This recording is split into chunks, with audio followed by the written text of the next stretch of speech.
Welcome to another episode of The Real Solar. I'm Cesar Del Deal, and we keep it real. Today, we have the honor, the pleasure to have one of the industry's legends, Mr. Justin Mott, here with us today, man. Welcome, brother. Hey, welcome. I appreciate you guys having me today on Real Solar. Hey, man. Dude, we're excited because we understand, at least I do, how much value you bring to this industry in general, to this team. And we're just happy to have you here, man. Thank you. And I'm happy to be here. Let me tell you, we have a student mentality here. That's what I tell people. You know, if there's anything the number one thing I can recommend to anybody is to maintain a student mentality. No matter how high up you get, no matter how good you believe you are, you can always learn more and something from people. So appreciate you wanting to, share your knowledge here with us. And just, again, excited to have you, bro. Cool. So, I'm excited to be here. Well, yeah, tell us a little bit about yourself, man. Like, how long have you been in sales? And Born and raised Las Vegas. I'm a Vegas native. My wife is too. I have 5 kids, all the way 24 down to 14. So a big family. Nice. But I've been in sales probably for about 20 to 25 years. Wow. So I'm kind of an older guy in the business. I still feel like I'm in my 20s, and I still have a lot to offer. But been in sales a long time. Yeah, that means you love what you do, right? Yep. And you couldn't feel that way rejuvenated if you didn't have something to look forward to every single day. That's right. So that's right. So maybe talk a little bit about that, man. How has that career longevity in sales been? Because sometimes people think it's risky, commission based, and for those people that maybe are not necessarily in the industry yet or haven't experienced working commission based jobs or businesses yet, what can you share a little bit about that? So I came from I'm coming from one of the bigger companies in the game, the godfather of the industry, who I respect and love to this day. But I came from corporate sales before I came into the door knocking world. I was on salary, a base commission. I had, a base salary with commission. I had expense account. I had gas allowance, food expense, and all that stuff. And I thought I made it, right? So Jeremy, who got me into the business, took me out to lunch one time, and he's telling me, hey, we do this door knocking thing, and we, back then it was selling alarms. Wow. Yeah. So I was like, hey, we sell these alarms. We go door to door, and I'm like, I thought he was insulting me. I'm like, dude, you know what I mean? I'm like, knocking doors? Yeah, we're gonna knock sell doors and sell alarms. Girl Scout cookies. Like the first time somebody told me to knock doors, that's the first thing that came in my mind. Like somebody going and selling Girl Scout cookies with the girls, Yes. But no, I continue, man. Yeah. So exactly. So I was like, dude, you're insulting me. He's like, well, we're going to take you out to Fleming's. I'm like, cool. You can take me to steakhouses all night long for free food. I'm all about that. You know what I'm saying? Doesn't mean I'm going to go knock doors, but. Yeah. So we went out, and he's telling me what they do. They sell these smart homes. And back then it was like a doorbell camera, door lock. We didn't even sell outdoor cameras back then. You know what I mean? But so like, I'm all right, cool. So like we went out to dinner, and then they're like, hey, after we got done talking, they're like, hey, we go to dinner tomorrow night too as well? And I'm like, I'll keep going to dinner for free. Yeah. Right. So finally, I'm a pretty cut, I'm to the point guy. And so the second night, I'm like, look, just tell me exactly what you made this year. And I think it was like May. It was almost halfway through the year. And this is way back in the days. A lot of less commissions in solar, right? We got $500 a deal per smart home, right? Yeah. So you got to sell a lot of smart homes, right? Yeah. And one of the guys who was a VP at Vivint was about, at $300,000 on the year. And then the other guy was right about 150. Well, I made about $150,000 a year at the time with commission, with my base and my commission. So I'm like, you've already made 150 by grand. May? Yeah. Yeah. By May. And he's like, yeah. And I'm like, knocking doors. And he's like, yeah. And I'm like, oh, okay. Yeah. Like, I see that, you know? And that's why I respect the security guys, man, because again, like you said, 500 commission on average back then.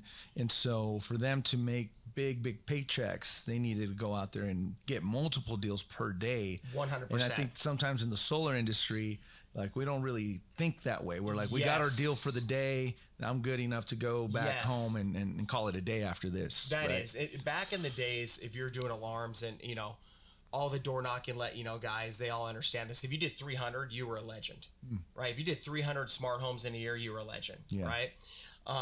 But I do agree with you on that, Cesar, where people, like, we've been able to develop, and that's why kind of to develop as far as that mindset of doing like, hey, back in the days, I had to do 2 or 3 smart homes a day. right? To support my family, live the way that I wanted to. I had to do 2 or 3 deals a day. And that was, cold calls on doors. No matter what, that was like your non-negotiable. Non-negotiable. And then switching over to solar, it's like you see all these reps nowadays where it's like if they do one a day, a couple a week, they think, no. We want to, no, let's do 1, 2, 3 a day, which we can do. We want to get those smart home numbers into solar numbers. Yeah, exactly. And I think that's where I see the work ethic from people coming from security, because that's what they're used to. Of course. Right? And so, and what was the transition into solar from the security when you were doing that? How did you get introduced to solar? How did that happen? So the first thing that happened is when that huge thing came down from the governor where they knocked out, remember when the solar kind of went in the dumps here in Vegas? For a few years, yeah. And so a lot of the solar guys that were at the company I was previously at came over to the smart home world. And they kept telling me like, dude, this is like, you need to sell solar. And I'm like, I thought they were idiots. I'm like, why are you selling solar? Like I'm making, my first year I made $175,000 a year knocking doors selling smart homes. So I'm like, I thought I made it. Right. You know what I mean? And they're like, no, you got to sell solar. There's a much more opportunity. And this isn't to knock the smart home guys out there. That's where I started for 5+ years. I respect that whole industry just like I do solar. Absolutely. But the big thing was they're like, hey, you need to get into solar. And I'm like, okay, well, what about solar? So I didn't get into solar then. It was years afterwards that I got into solar. Okay. And then when I got into solar, I love simplicity. Yeah. You know what I mean? That's the big thing with me. I don't like overcomplicated. I love simplicity. And I thought solar was I just caught on really, really fast. It made a lot of sense to me. Yeah. In the smart home days, if I could walk in somebody's house and say, hey, I'm going to give you this really, really, really cool security system with these cameras that are going to protect your family, right? If you go out of town, if somebody breaks in your house, the cops are coming. Right. But also I'm adding a bill to your home. Yeah. Right? Would you agree? More cost, yeah. Yeah. So I'm going to add an $80 to $100 bill to your home. Yep. Right? The cool thing that I love about solar is now I'm going in those homes and I'm saying, hey, for the same thing that you're already paying, I'm going to discount it, lock it in, build equity on top of your home, and now you're paying towards something that you're going to own, and your energy's locked in, your cost is locked in. That's a great point, because for anybody that's been in sales, you're always adding a cost to whatever. It might be a great deal, but it's an added cost. 1,000,000%. With solar is a reduction of their bills. Easy peasy. So having that posture and mindset when you walk in, knowing that instead of taking money, I'm giving you money. Yeah. It's literally the easiest close once you really understand it. Yes. Once you're closed yourself. Yes. And you really understand what you're doing here, it becomes the easiest close you can ever make. It is. Because you're adding more money instead of taking money away. They're already paying the bill. I always tell people, you're already paying this. I'll close my iPad and say, you're already paying this bill. Yeah. Be my guest. Continue to pay NV Energy, whatever state you're in. Yep. Continue to pay them. I promise you, within a couple years, a couple months, you wish you would have done this deal. Exactly. And then they're like, oh, light bulb goes off. Bing. You know what I mean? 100%, man. Yeah. And it's having that confidence of what you're doing. Again, going back to that, because when people leave, they thought the payment was too high. Was the payment higher than what they're currently paying? No. But and it's like, then where was the disconnect? Yeah, right? Yeah, for sure. So, but yeah, I mean, what are some of the things that you started implementing as far as growing your organization and things of that nature?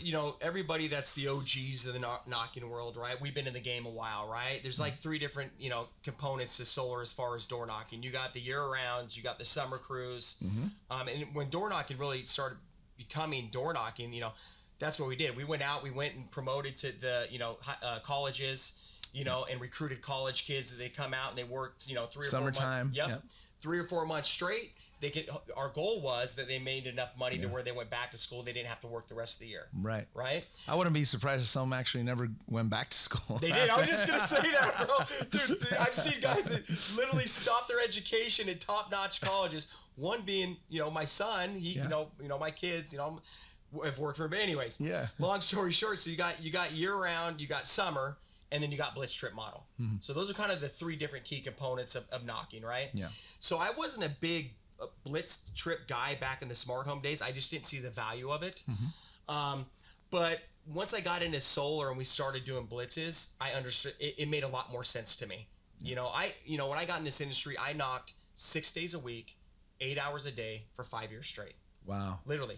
Here in Vegas. Say that again so the people in the back of the room can hear. No, I worked literally 6 days a week, 8 to 10 hours a day, every day for 5 years straight. Wow. On my own. I would go out and I would knock doors on my own for 8 hours a day to 10 hours just a day. on that, man, there's sometimes people that jump in this industry and have a hot month. Yeah. Have a couple, deals in the pipeline. Then they bounce. Well, or they feel like all of a sudden whatever they've been doing now, they feel like they arrived. Yeah, right. And now they're working more on how to position themselves to do less work and make more money. And that's the biggest mistake they can make. 100%. Nothing is you can't position yourself better than just going out there and working hard. I always say I'll take work ethic over talent all day long. All day. The reason why is we can teach them how to sell solar. Yes. You can't teach work ethic. Right. You're either raised that way with work ethic or you're not. Yeah. Either you have the Mamba mentality or you don't. Right? 100%. And one thing, I give it to my parents, they taught me at a young age to work. Yep. You know what I mean? I believe we all have our strengths and our weaknesses. And I have a lot more weaknesses than strengths, but I stick to my strengths. Wow. You know what I mean? And so I'm not afraid of work. I'm a grinder. Still am a grinder. You know what I mean? And when people, I see it all the time, people come in this industry, they have a good month, and then, they're God's gift to solar. You know what I mean? And I respect it. And I just smile in the background. Right.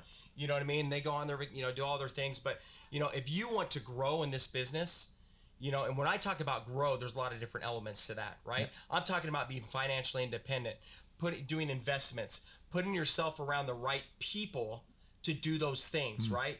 You are who you hang out with. Absolutely, right? 100%. And that's why I'm here at Real Solar, because I see the vision. I saw the vision, I saw the writing on the board. I believe everybody has to have a niche, right? You can go out tomorrow, start your own, all these guys starting their own things and doing all these things. They don't have the niche. You talk about they don't have the work ethic. They're just seeing the money signs. It's more than the money signs.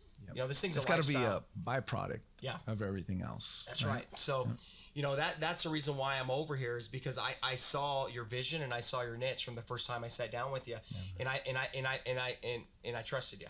And I think you trusted me, and we saw each other's vision. 100%, man. You know what I mean? So, and the timing, it's all about timing. Yes, right. 100%. Maybe a year ago, maybe a few months back, maybe it wouldn't have been the case. But it's all about timing. It's also about maintaining and I guess we can kind of give this tip in the recruiting side of things, right? Because we are a recruiting company and we are looking to expand nationwide. Of course. And some of the things at least I can share with people are that not every single situation is going to work out but it doesn't mean that they were not a good fit. It just means the time wasn't right. That's right. And so maintaining a open communication, respect, not like, oh man, if this guy doesn't jump, or even with clients, if this client doesn't buy today, it's not about that. It's about building relationships. Yes. Sooner or later, I believe that this company will be the right company for everybody. Let's go. I believe so too. So, I want to be over here. So I'm with you. For anybody on the team that's already talking to people, or maybe they said, nah, I'm good where I'm at, this and that. At one point, there's going to be that timing factor, that window 100%. Where it just makes absolutely more sense to be here than anywhere else, because that timing and that opportunity and the way people can position it's going to be that perfect storm. Yeah. Right. So I just encourage everybody to not push anybody or rush anybody to making a decision that maybe they're not ready for because of the timing, but maintain that relationship. And when the timing is right, that's when everything clicks. That's right. So, and I'll add to that a little bit, timing and patience. You have to be patient, because you're right. It's all about timing, right? And it's about acquiring people at the right time. You have to be patient with them. And you don't, I see more people in this industry burn bridges. Hey, I have my weaknesses. I do stupid stuff sometimes, but I don't burn bridges. Yeah. You know what I mean? I see these guys burn so many bridges with people, and it's still a small community. It is very small. You know what I mean? The guys have been doing this, and the people that have been around, we talk to each other. Oh, yeah. I talk to people at other companies all the time. Yeah. Because either they work for me, or I work for them, or they work for us. You know what I mean? Yeah. So, it's all about timing and being patient and just developing those relationships, and you never know what can come from that. And keeping respect, like you mentioned, right? Don't burn bridges. That's why, I don't even get on a lot of these Facebook solar groups, because it became like a gossip center. Oh, yeah, big time. And I can't, anybody out there that's doing that, it's not a good look. I don't care who you think you're talking about or if they deserve it. It's never, for a man to talk about another man is never a good look. So just an extra little tip there for those that are checking out the podcast. That's called one of those nuggets. Write that down. One of those nuggets that you got to write down. Absolutely, man. So let's dive a little bit more more on the blitz model, just like so that, for anybody that's out there, even if they live in Minnesota, man, how that could work out for someone like them to come out to some of the hot markets where they can collaborate with us. I'm glad you brought that up, because I want to kind of elaborate on that blitz trip model. So the blitz trip, kind of what we do is, I have sales reps all over the United States. Actually, I only have a couple that live in Las Vegas, but the way the blitz trip works is we go out. I like to call it like a SEAL Team 6, hit squad, whatever you want to call it. Nice. We go and capture the flag. No, I'm just playing. But no, we literally go out. We'll go out to different states. We usually work anywhere from 10 to 12 days and take the rest of the month off. One thing that I learned really, really fast is, I've told you, I've done the year round, I've done the summer model, went out for 4 months and worked the summer, took the rest of the year off. I've tried them all. The one thing I love about the blitz model is, if you got a guy that's knocking 30 days a month, right? Knocking every day, grinding his butt off. If he can do the same production in 10 to 12 days or more, why would you not do that? Right? And what I mean by that is, I realize, like, hey, we can get with our team, we're knocking 30 days year round. I realized that, oh my gosh, we went out on a blitz at 10 to 12 days and we did more than what we did in 30 days. Yeah. Right? And the reason why is because we control the environment, and we know, this, these are being, as long as you've been in this business, what does it come down to with guys? Laziness. Yeah. They don't knock all the hours. They don't have a positive mental mindset, and they just get lazy and they take time off. Lack of consistency. Yeah. That reminds me of the saying, consistency breeds success, right? In anything. Yeah. You know what I mean? So, like, the cool thing about it is, we go out to a market, we get Airbnbs, we do everything together. We have team events, and then we just go hard in the paint for 10 to 12 days. I always say it's like, almost like, if you remember, I played sports growing up in high school called Hell Week. Oh, yeah. Where it's like 10 days of just 2-a-days. Oh, yeah. Just going, balls to the wall, going all in. Everybody's all in. We got the motivation, we got the energy, we got the positivity, and that's what we do. And that's really what carries you forward, is the team vibe. The fact that you might be sore, you might not want to come out for that second practice for the day, but everybody else is out there doing it too. 100%. And then you see the overachievers already stretching and running before everybody's there. So you start looking at those pace setters. That's right. And you're like, man, I can't sit my lazy ass here on the sidelines when there's already guys on the team running their sprints 100%. before practice. And then the third guy gets up and the fourth guy gets up, and that next thing you know, the whole team rallies around energy. That's right. And the guys that are doing, we talked the other day a little bit, and you're like, well, I got guys doing four a month, 8 a month. Those guys, if you do 4 to 8 a month, you can do 8 and 16 a month. Wow. It's just a difference of working more hours, right? And so what I learned is, we go out on a blitz trip, right?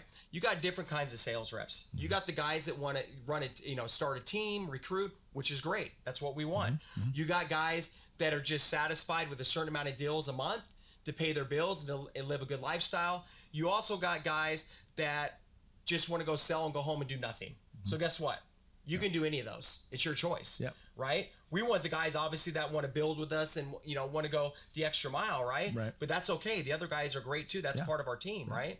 And so what I learned was, when you go on a blitz and you come back after 10 days, so the guys that want to go recruit and train, they have 20 days to do that. Yep. And they got all their production within 10 days, and their bank accounts fat. Yep. They're making their money, and they have that time to recruit and build a team. It's a lot easier to recruit when you already have a killer blitz that you 100%. Already participated with, and you got a pipeline full of deals that are coming in that month. That's right. Yep. So it takes the pressure off the guy that's actually, you go back, you got deals in your pipeline, you manage your pipeline, and then you can recruit and build, right? You have 20 days to do it till we go out to the next blitz. Then you got the guys that just want to come back and basically do nothing. Fine. Go sell 10 accounts in 10 days, go home and do nothing for 20 days and go on the next blitz with us. Yeah. We love those guys. Right. We love all of them. Right? But it gives the options, right? And then basically you can get your production done in that short amount of time, and it gives you a lot more time for your family, your kids, travel, whatever you want to do. You're compressing time frames. Yes. Because the activity that takes place in those 10, 12, 14 days is going to surpass what you do in 30 days. That's right. Without this environment. That's right. That's the key right That's there. the key, the environment. And like we have control, right, of the environment, right? You have two choices. We run car groups like the old summer days. On blitz trips, we're running car groups. We're dropping guys off. They have two choices. They can go sit on the curb and cry and knock doors, or they thug it out and figure it out and go knock doors and be successful. Yeah. and we give them the tools and the training to be successful. That's what we do at Real Solar. It's like a boot camp, right? It's like a boot camp. Yeah. And some are returning members and some are new to the boot camp. Yeah. What would you say, the biggest challenge for somebody that's going to do this for the first time and maybe doesn't have the experience? What would you say? Would you recommend, hey, you at least need this or that experience before you come out? Or do you think it's like, hey, man, even if you're fresh out the gates, you can like come no out. sales experience? Like, no solar experience. Let's Okay, just say, no let's solar, just say they but have some sales experience. Yeah, no let's just solar, say okay. maybe they were in real estate or some other type of, And we are seeing a lot of those people from that transition. industry coming over because people are starting to realize, whoa, what's going on with this solar thing? I have phone calls all the time. I have a lot of people I know out here, born and raised here, that own businesses, all different kinds of stuff. They're calling me like, what's the deal with this solar game? Guys that are making well over 6 figures, some over 7 figures. Yep. They're like, what's going on with this thing? Yep. You know what I mean? So my suggestion is, we've got new guys, experienced guys, right? But new guys that have never done solar, my thing is, look, when I talk about simplicity, I love simplicity. We bring them on board. We give them the tools. We give them the pitch, how to communicate effectively to homeowner. And at the end of the day, all you're doing is creating a conversation, making a friend, and saving them money on something they're already paying. Yep. Right? And that's the way I like to talk to new guys. Like, this isn't rocket science. This ain't rocket science. Do you not have a conversation with somebody? Of course.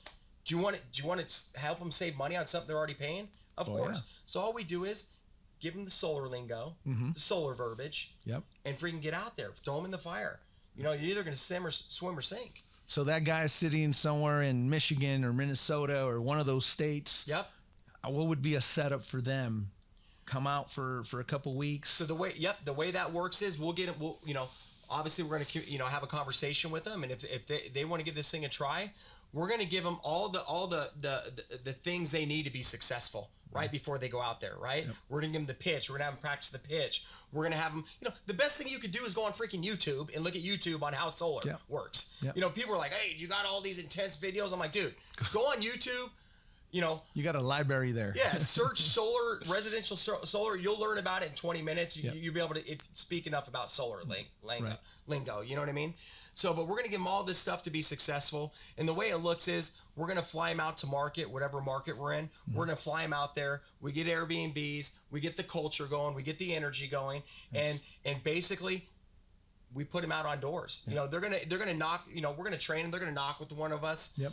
I get one thing I've learned over the years, where I see a lot of, and I'm not here to pick apart the industry at all. I love what we do. I love this industry. There's so many awesome guys out there. But one thing I've learned is a lot of these guys that start doing well, they don't get in the trenches anymore. Right. And one thing with me is I get in the trenches with you. Yeah. Like I'll get right next. I'll knock 8 hours with you if you want. I don't care. Right. Mm-hmm. So we'll get them out. They'll get on doors with us, and then it's just we release them. Yeah. But we give them all the tools and information to be successful. 100%. Nice. And let's talk a little bit about your biggest year in solar, productive wise, both personal and team. Okay. Just so people kind of get an idea of like what you've done in the industry, right? Yeah. So I've done. Right now I'm at over 100 and I think 10 installs on the year. What is it? September? Yeah, I'm at 110 installs on the year. Personal installs. Installs already done. Not deals in the pipeline. Deals are already there's installed. Glass on the roof. I'm over 110. Wow. Yeah. Nice. Already just personal installs, and that's from blitz strips 10 days a month, right? And then as far as team wise, we had a very successful region where I'm coming from that we used to do anywhere as a whole from 100 to 300 a blitz as a whole, because we had different blitz strip crews happening at the same time. It's happening at the same time. Okay. So 100 to 250. So my biggest year was probably last year. I did well over. I think I did well over 100 installs. I think it was like over 120, 130. But that's the blitz model. And you're on pace to break that this year. I'm on pace to break that this year, yeah. So it's not like your best years were behind you. It's like they're happening as we move forward, man. That's because that's what a lot of times people are like, maybe I missed the boat. Maybe it's already. Dude, hey, I'm an older cat. You know what I'm saying? But I'm still hustling. Yeah. Because like the thing is the boat hasn't passed. Sorry to answer your question. The boat hasn't passed. We have systems. It's really easy once you learn something to follow a system, right? Absolutely. And you're just as good as your systems. That's a fact. You're just as good as you can have all the talent in the world. If there's no systems put in place, you're not going to be successful. Yep. Because it's all over the place, right? Yep. So if you could follow a system and just grow, right? Every month, get a little bit better. Every year, get a little bit better. There's no reason why you should not be selling more year to year, the year after, and keep selling more. Systems and people. Systems and people. Yeah. That's what it comes down to, man. Yep. Well, told you guys, man, we're the value that you bring, brother, like I said, I'm a student of the game. Yeah. And I encourage everybody to be a student of the game out there. And anybody that's part of our organization that's going to get around you, the blitz model, and some of the other leaders that are coming on board, some of the leaders that have been here for a while. You know, there's guys that, you know, have been working with me personally for over 5 years, 6 years. And so the combination of like the OGs and everybody, man, it's exciting because that's what I love to see. People come together. And because when we bring our best foot forward and everybody's doing the same thing, and then we can just get all the knowledge and experience that everybody brings to the table. Because you said it yourself, you know, nobody is perfect in all areas. You know, one of the best sayings, and you know, to be able to paint a picture to people, you know, picture this: there was two people sitting on the corner on a street, busy city light, right? And one guy's standing there for a couple minutes now, right? And lights have been going by and he's still there, and there's somebody next to him in a wheelchair. And the person in the wheelchair finally asked him, like, dude, aren't you going to walk across the street? I've seen a few lights, but what's going on? He's like, well, what's keeping you from leaving? You're here standing next to me. He's like, well, first of all, I'm not standing, I'm in a wheelchair. He's like, oh, I'm sorry, because I'm blind and I'm afraid to cross. I'm trying to hear the perfect moment to cross. He's like, well, dude, how about you be my eyes and I be your legs? Ooh. And so that's what I like to create, man. When someone else can be my legs, when I can be somebody else's eyes. That's right. And we can look at this unit and this leadership position that we have, because we're all leaders, man. That's right. Everybody brings some level of leadership. It's just we have to sharpen that sometimes. And the best way to do it is being around those people. That's right. We know that you're going to help everybody's axe be sharper and everybody's knowledge increase. So welcome to the team. Hey, thanks, brother. I appreciate it, man. Much love, dude. And with that, guys, that's another episode of The Real Solar. Catch you on the next one. Let's go.